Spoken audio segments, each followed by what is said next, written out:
Public পরীক্ষায় নকলবাজদের জন্য একসময় মূর্তিমান আতঙ্ক হিসেবে পরিচিত ছিলেন ডক্টর এহসানুল হক মিলন। তারেক রহমানের সরকার ক্ষমতায় আসার পর আবারও শিক্ষামন্ত্রীর দায়িত্ব পেয়েছেন তিনি। ফিরে এসেই নিতে শুরু করেছেন নতুন সব উদ্যোগ। এরই ধারাবাহিকতায় পাবলিক পরীক্ষায় সাইলেন্ট এক্সপেল নিয়ে নতুন সিদ্ধান্তের কথা জানিয়েছেন শিক্ষামন্ত্রী।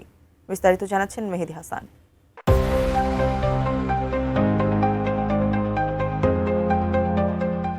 বাংলাদেশের পাবলিক পরীক্ষার ইতিহাসে নকল শব্দটি একসময় কলঙ্কজনক অধ্যায় হিসেবে দাঁড়িয়েছিল। আর সেই অরাজকতা রুখতেই যিনি এককালে আপোষহীন যুদ্ধ ঘোষণা করেছিলেন, সেই ডক্টর এহসানুল হক মিলন শিক্ষামন্ত্রীর দায়িত্ব ফিরে এসেই আবারও আলোচনায় এসেছেন। তবে এবার কেবল কঠোরতা নয়, বরং পরীক্ষা ব্যবস্থায় স্বচ্ছতা ও ন্যায় বিচার নিশ্চিত করতে যুগান্তকারী পদক্ষেপ নিচ্ছেন তিনি।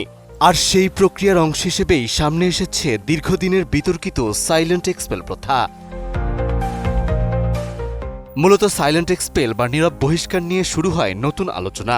আর এই আলোচনার মাঝেই সম্প্রতি একটি পুরনো নীতিমালা অনলাইনে প্রকাশ পায়, যেখানে বলা হয়েছিল শিক্ষার্থীকে সরাসরি হাতে নাতে না ধরেও তার খাতা চিহ্নিত করে পরে বাতিল করা যেতে পারে।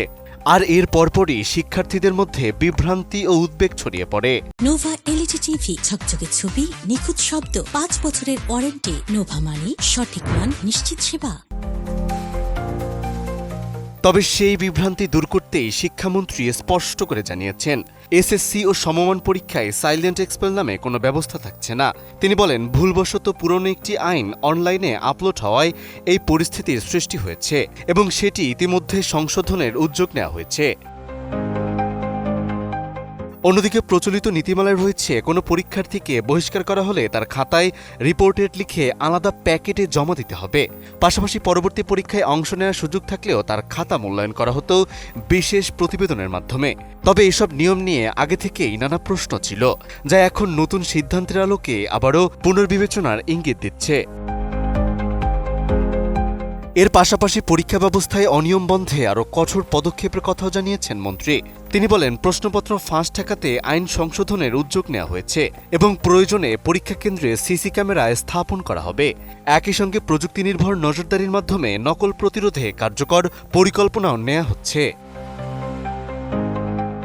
সব মিলিয়ে সাইলেন্ট এক্সপেল নিয়ে তৈরি হওয়া বিভ্রান্তি দূর করে নতুন সিদ্ধান্তের মাধ্যমে পরীক্ষা ব্যবস্থাকে আরও স্বচ্ছ, নিয়ন্ত্রিত ও জবাবদিহিমূলক করার দিকে এগোচ্ছে শিক্ষা মন্ত্রণালয়। মেহেদী হাসান, এটিএন নিউজ।